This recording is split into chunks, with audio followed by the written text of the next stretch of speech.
Poštovani pripadnici postrojbe Prvi hrvatski redarstvenik, prije svega vama i vašim obiteljima, želim zahvaliti na svemu što ste dali za slobodu Hrvatske. Poštovani gospodine Lončar, poštovani gospodine Mršić, izaslaniče predsjednika Hrvatskog sabora, potpredsjednici Vlade, ministri i ministrice, ravnatelju policije, admirale Raffanelli, dragi Damire, meni je veliko zadovoljstvo da evo danas uoči Dana pobjede, Dana domovinske zahvalnosti i Dana hrvatskih branitelja imamo prigodu biti s vama i spomenuti se vaše odvažnosti i hrabrosti prije 32 godine kada ste se uključili u obranu domovine u onim trenucima kada još nije bilo ni balvana na cestama. Dakle, to je bilo otprilike 2 tjedna u tom razdoblju kolovoza 1990. Ali ta činjenica da ste tada napravili taj korak pokazuje koliko ste bili spremni, koliko ste bili odvažni i koliko ste osjetili ključni trenutak u povijesti hrvatskog naroda i stvaranja Hrvatske države i hrvatske slobode. Drago mi je da ste uvodno kazali da vam je motiv bio predsjednik Tuđman. Bilo vam je tada stalo da se realizira njegova vizija koju je samo koji mjesec ranije nakon prvih demokratskih izbora u svom govoru pred Hrvatskim saborom iznio 30. svibnja, što je naš dan državnosti, kazavši što sve Hrvatska i hrvatski narod u tim povijesnim prijelomnim trenucima za cijeli europski kontinent može i treba učiniti.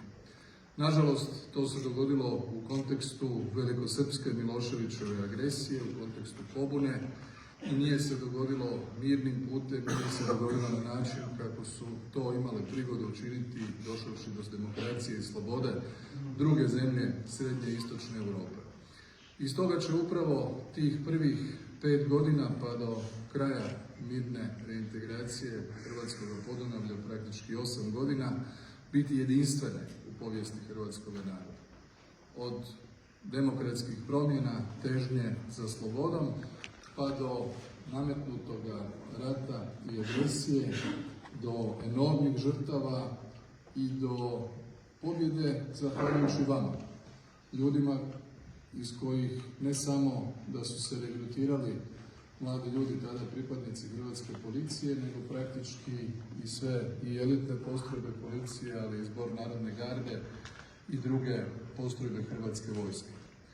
Ta činjenica je važna je za cijeli narod, važna je osobito za mlade, da budu svjesni da ovo što imamo danas nije nekakva datost koja je uvijek bila normalna, uobičajena i redovita, obrnuto.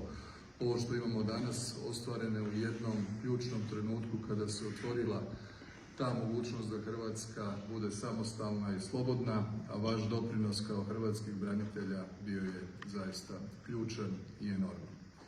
I stoga sada, 32 godine kasnije, imati na umu vaš doprinos je posebno bitno, bilo je bitno i Davoru i Tomi kada smo raspravljali o tome kako da se konačno i vama da status ratne postrojbe. Mislim da ste to zaslužili ne samo tom hrabrošću prvih dana, nego svima onim što ste vi i vaši suborci, osobito onih više od 60 kojih nažalost više nema i koji su dali najviše što su imali za domovinu, a to je svoj život.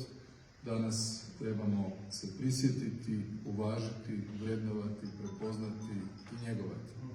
I zato je lijepo da djelujete u svim hrvatskim županijama, da se svake godine sastajete u drugome gradu, obilježavajući na taj način jedinstvenost Hrvatske i činjenicu da je nažalost taj efekt ratnih zbivanja bio zaista velik.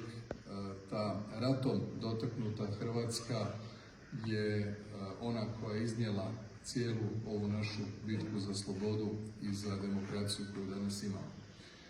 Činjenica je da je hrvatska policija danas, puno godina kasnije, itekako sposobna nositi se sa drugim zadaćama sprječavanja nezakonitih migracija, zadaćama koje se tiču reda i sigurnosti unutar zemlje, zadaćama čuvanja vanjske granice, ispunjavanja kriterija za ulazak Hrvatske u šengenski prostor, zadaćama i participiranjima u različitim policijskim misijama diljem svijeta.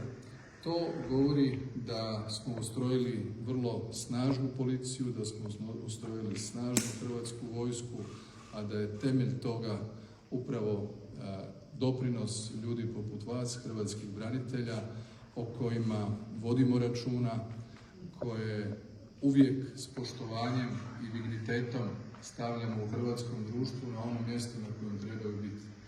I zato mi je drago da smo u našem mandatu uz svo poštovanje i dobre riječi učinili jako puno toga konkretno.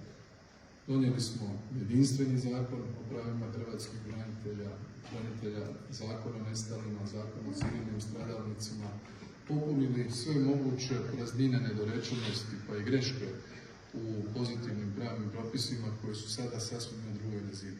I kada se cijela ta naša politika pogleda u kontinuitetu, onda se vidi da znamo tko je temelj Hrvatske države, tko je temelj hrvatske slobode. A vi ste među onima koji su utkali sve što su imali u temelju hrvatske slobode bili prvi.